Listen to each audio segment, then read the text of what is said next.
На 22 август 2008 година в град Казанлък отвори врати дневен център за деца с увреждания.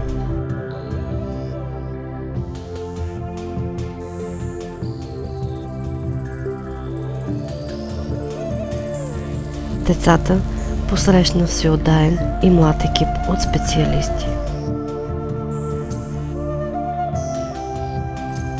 Центърът разполага с собствен транспорт, много добра материална база с обособени кътове за игра, индивидуални занимания, почивка.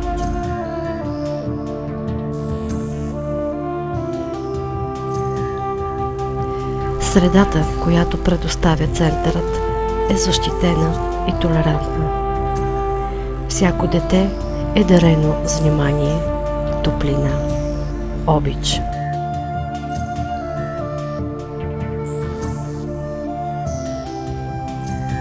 Тук децата намират приятели.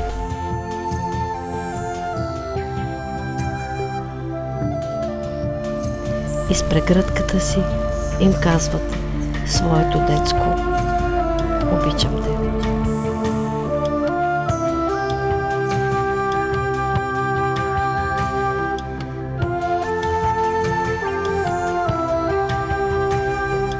Тук празнуват празниците си заедно.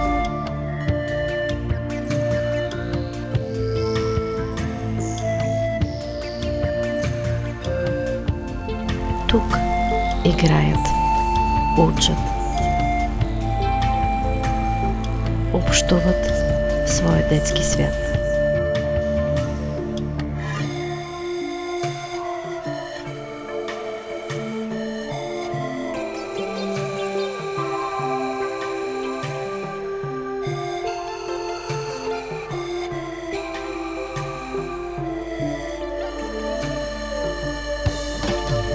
С радост посрещат гости.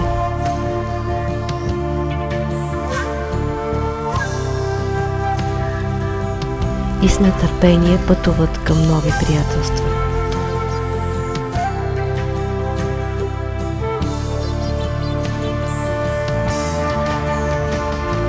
Партньор в дейността на дневния център е Сдружение „Бъдеще за децата с увреждания“, а всяка среща с тях е очаквана с интерес.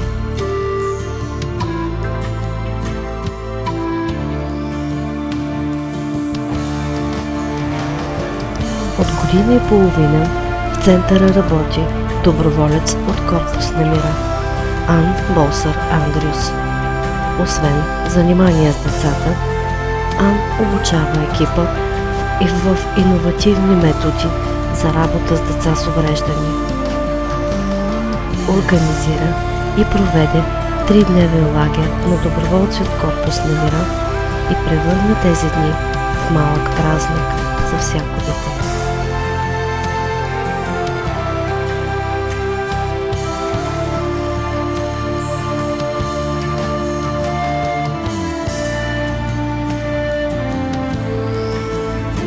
Фондация Сидър в лицето на госпожа Ковец и финансирането им по проект „Различните деца играят вън“ направиха двора на дневния център прекрасно и уютно място за игра с приятели, разговори, усамотени занимания.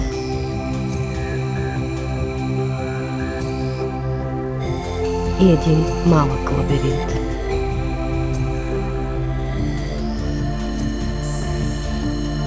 Там, където другите виждат проблем, ние виждаме възможност.